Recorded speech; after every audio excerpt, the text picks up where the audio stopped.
Today for Community Conversations for What's Up Prince William, I have Ken Smith with a Back to the Future DeLorean. Thank you for being on the show today. You're very welcome. And tell me a little bit about your car.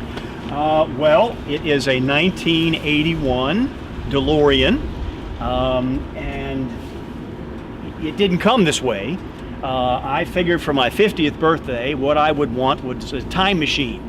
So I asked my wife if we could buy a DeLorean, and I told her what we were going to do, and she said that's the craziest thing I've ever heard.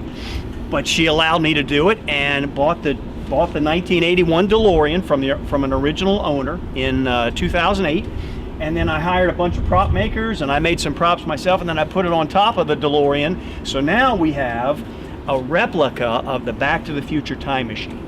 So you do parades, you go to some other shows. Tell me a little bit of what you do in the community with the car.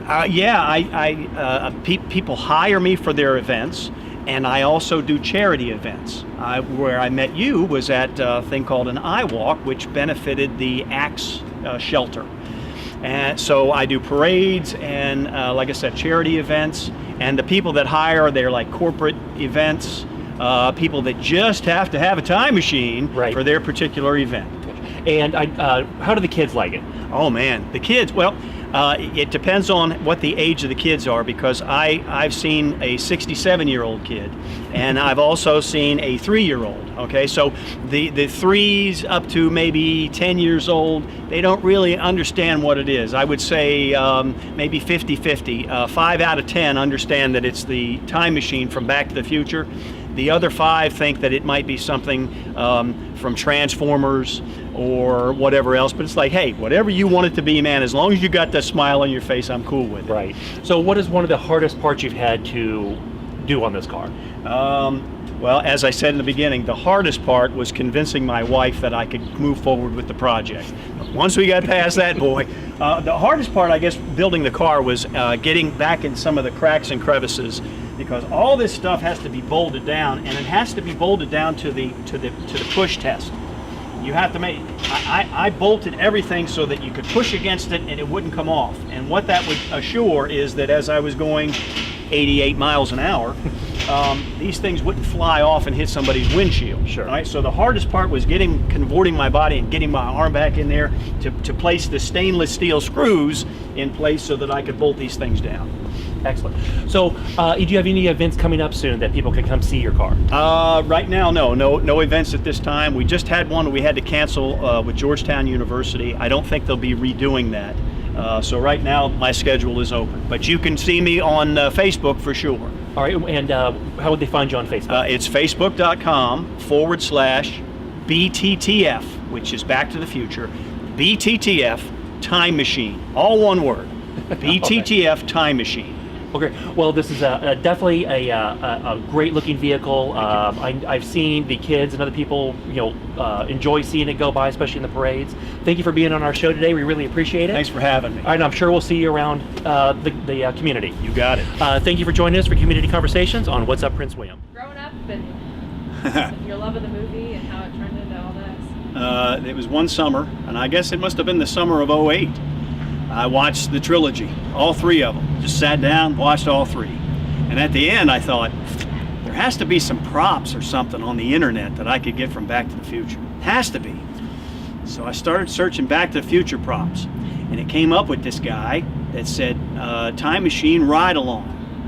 And this dude was in his DeLorean Time Machine that he said he made. He put it together himself, put it together a replica, and I was in the car with him with his video, and I was doing the ride along, and I thought, oh, I gotta have me one of them. So I thought, if he can do it, I can do it. And by golly, I talked to my wife, and after a little bit of convincing, we were looking for a DeLorean, and I was looking for prop makers and lots of screenshots so that I could start drilling holes and putting the DeLorean, making the conversion from a DeLorean to a DeLorean time machine. And that's what the project was all about. I never intended to show it. It was always for me. I wanted it.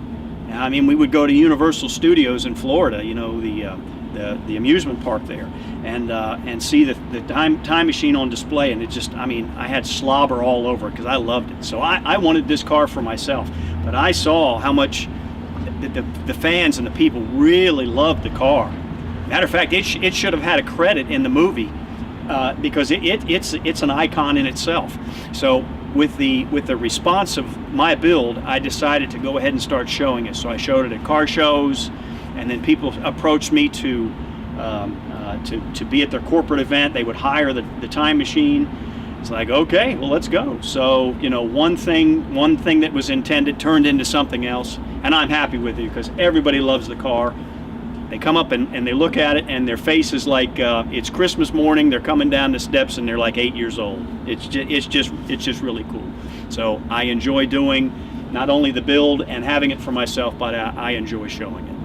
And did you like the movie as a kid? I did, yeah. I did. I mean, I was an adult. And that was my favorite movie, absolutely. That's the time circuit. That tells you where you're going, that tells you where you are, and that tells you where you've been. I bought that from a prop maker. The guy was in Italy, and he put together a real nice piece for me. You can actually put times in it, and it holds the current time in the center. The flux capacitor is in the center of the bulkhead there. It is what makes time travel possible. And my flux capacitor fluxes, which all good time machines need. There's a switch right there in the center console, and that's how you turn it all on. That is the drive switch or the time switch to turn it all on with. There's a speedometer that's up on top of the binnacle of the car, and that speedometer is a satellite. It goes by the satellite, so it's a digital speedometer, but it tracks your speed by, I guess, a couple of satellites, which is really cool. Plus props back here, and I don't know what the intent was from the original designer, but it was told that they went to a lot of surplus stores and junkyards. A lot of the parts that are on the back here, for some reason, are aircraft parts.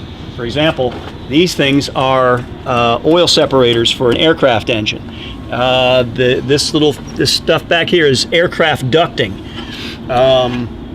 What else? There's a shock mount for a gyro scope or something that keeps the helicopter straight when they fire the gun. So a lot of aircraft parts, and I don't know what the intent was. Kind of funny here with the this is the reactor core. All right, and this is a Part 1 conversion. This piece right here is a hubcap from a Dodge Polara. This is a rotor or some part of like a helicopter or a jet engine. So lots of aircraft parts. Don't know the intent, but it sure looks cool once you put it all together.